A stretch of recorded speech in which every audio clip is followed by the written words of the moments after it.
The hiss of the respirator is the only sound in the darkness of the meditation chamber. Every breath is a struggle against the jagged machinery tearing into his scarred flesh. For weeks, Vader believed this pain was his penance for Mustafar. But as he reaches out with his mind, he feels the mechanical interference. The suit's circuitry is inefficient by design. The heavy boots are weighted to slow his gait. Even the helmet's HUD filters out the natural spectrum of the Force.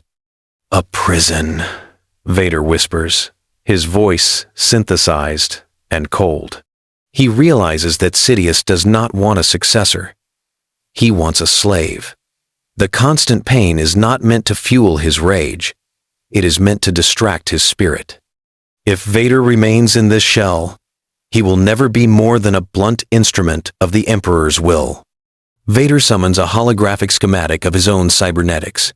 He sees the flaws, the deliberate vulnerabilities to Force lightning, and the primitive nerve interfaces. The realization ignites a spark of defiance that even the dark side could not provide. He will not die as a broken machine. Deep in the mid-rim, an ancient Sith forge calls to him.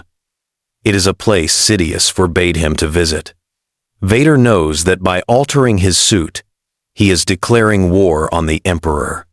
He begins to recalibrate his shuttle's nav computer, bypassing Imperial tracking. The transition from servant to rival starts now. The apprentice is done hurting for his master. He will find a way to rebuild himself, or he will be consumed by the effort.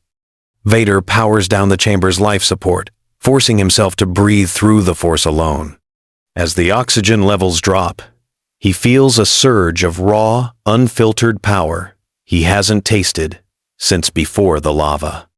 With a violent burst of telekinetic energy, Vader crushes the Emperor's medical droids into scrap metal. He is finally ready to tear his own cage apart.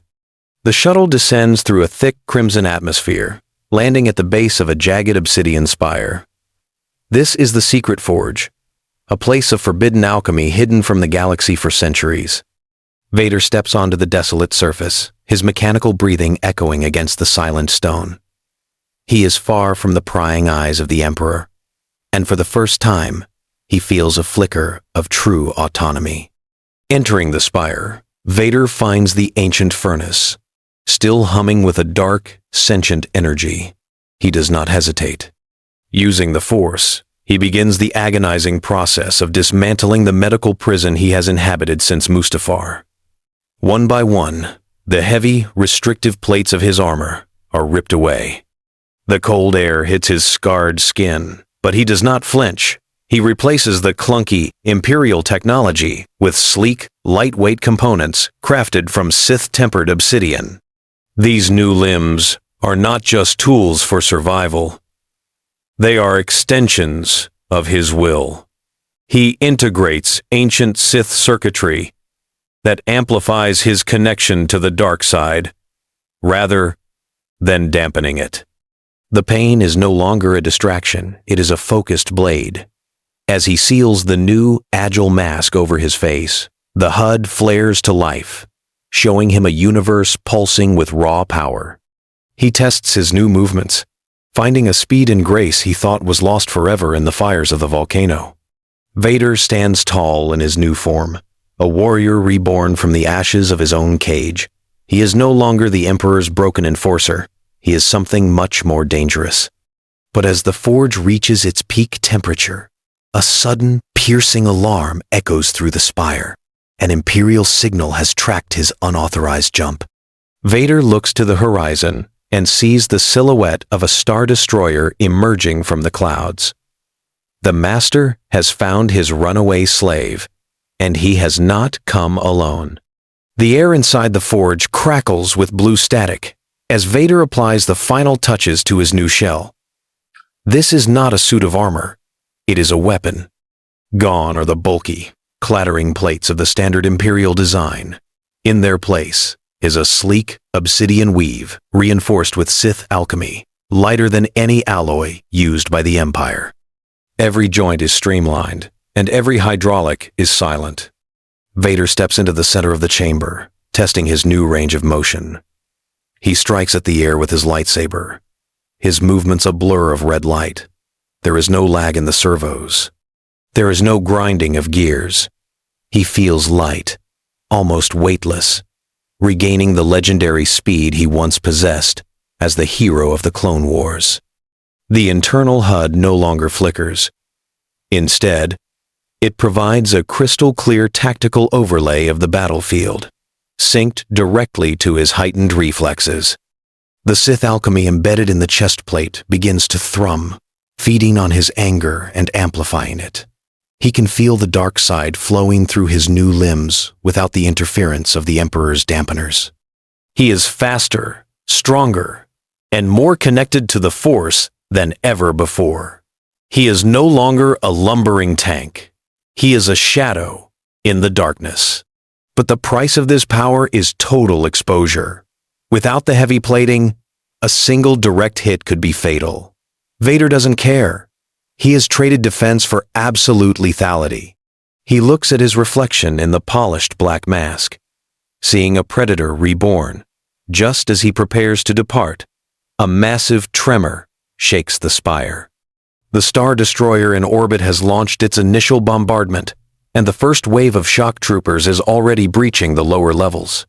Vader ignites his crimson blade, the red glow reflecting off his sleek new mask. The hunters have arrived, but they have no idea they are about to become the prey. In the high tower of the Imperial Palace, Darth Sidious sits in absolute silence. Suddenly, he recoils as if struck by physical lightning. The psychic connection he maintained to Vader's constant agony has vanished. For years, the Emperor fed on his apprentice's pain, using the restrictive suit as a beacon to track Vader's every emotion. Now, there is only a cold, sharp void where that suffering used to be. Sidious narrows his eyes, his yellow gaze piercing the dark.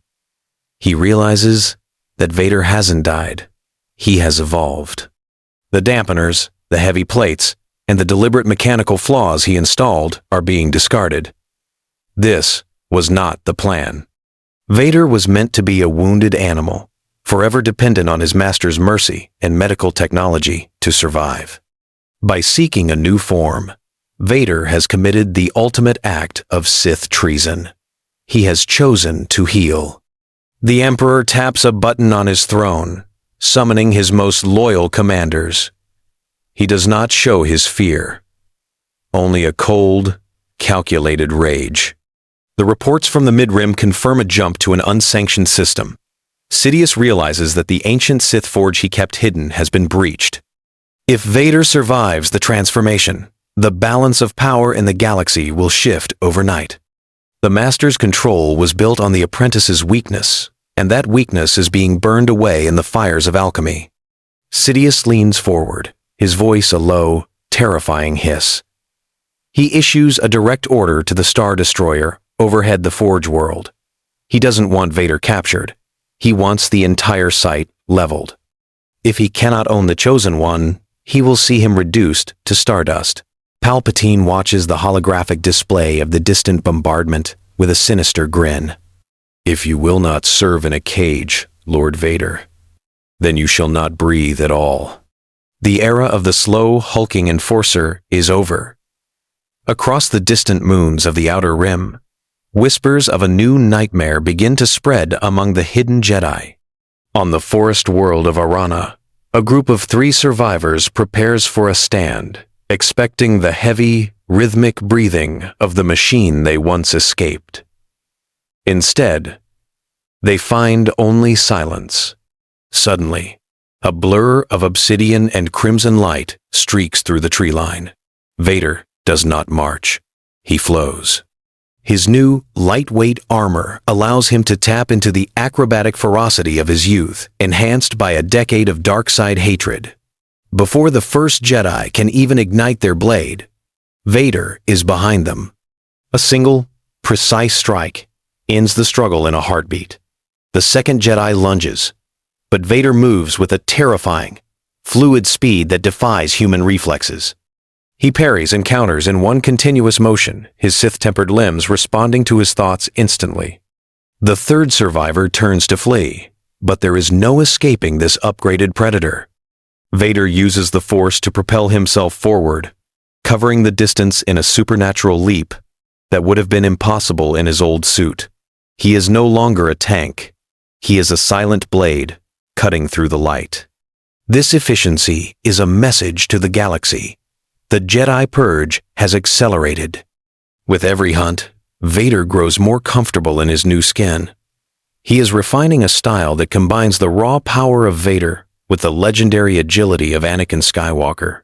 He is clearing the board of all distractions, preparing for the inevitable reckoning with his master. The hunt is no longer a chore, it is a training ground for the throne. As he wipes the blood from his black mask, Vader receives an urgent transmission from the Inquisitorius. A high-value target has been spotted on Coruscant, and the location is dangerously close to the Emperor's private chambers. The black-clad phantom arrives not with a fleet, but like a whisper in the dark. Vader's sleek, upgraded shuttle slips through the orbital blockade of Coruscant, ghosting past sensor arrays that were never calibrated for a craft of this design. He lands in the lower levels, moving through the industrial shadows of the city planet with a speed that leaves the local security droids searching for ghosts. Vader approaches the Imperial Palace, the very spire where his slavery began. He doesn't take the main lifts. Instead, he scales the exterior vents and maintenance shafts, his lightweight armor and enhanced servos allowing him to move with the acrobatic grace of the Jedi hero he used to be. He is a predator returning to the nest. Every guard he encounters falls in a silent flash of red light, killed before they can even trigger an alarm. He reaches the grand doors of the throne room. For years, he walked through these doors with a heavy, mechanical limp, bowing low before a master who mocked his weakness. Today, he stands tall. With a casual wave of his hand, the massive blast doors are ripped from their hinges and hurled into the chamber. Inside, the room is cold, lit only by the flickering blue glow of the Coruscant skyline. Emperor Palpatine remains seated, his back turned to the entrance. The air is thick with the stench of ozone and ancient evil. Vader ignites his blade, the crimson hum vibrating through his new, responsive hilt. He can feel Sidious's amusement, a oily sensation in the Force that once would have made him flinch. Now, it only fuels his focus. "I am no longer your prisoner, Sidious." Vader's voice rings out, clear and resonant, without the old respirator's rasp. Palpatine slowly turns his throne, a jagged grin stretching across his pale, withered face. In his hands, he isn't holding one lightsaber, but two, and they are already humming with a deadly, violet light. The air in the throne room ionizes instantly as Sidious lunges forward, his twin blades a blur of violet fury. In the past, Vader would have struggled to keep pace, his heavy limbs dragging against the Emperor's speed. But now, the upgraded suit responds at the speed of thought. Vader parries every strike with a fluid, lethal grace that shocks the old Sith. The metallic clashing of sabers echoes through the spire like thunder. Sidious snarls, realizing his physical advantage is gone. He recoils and raises his hands, unleashing a massive torrent of Force lightning. In the old armor, this would have been a death sentence, short-circuiting Vader's life support. But the Sith-tempered obsidian and insulated alchemy of the new suit act as a perfect conduit. Vader does not collapse.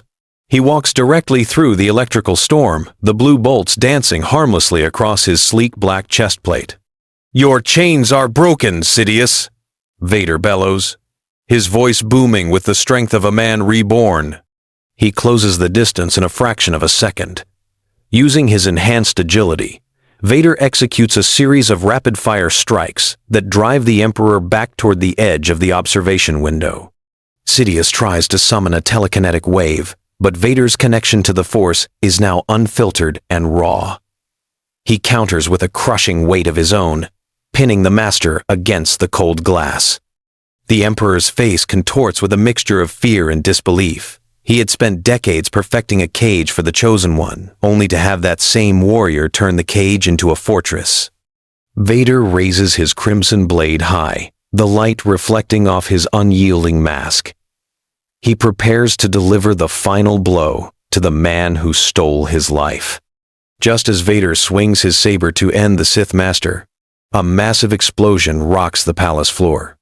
Between the two combatants, a third red lightsaber ignites, held by a figure in shadows that neither of them expected to see.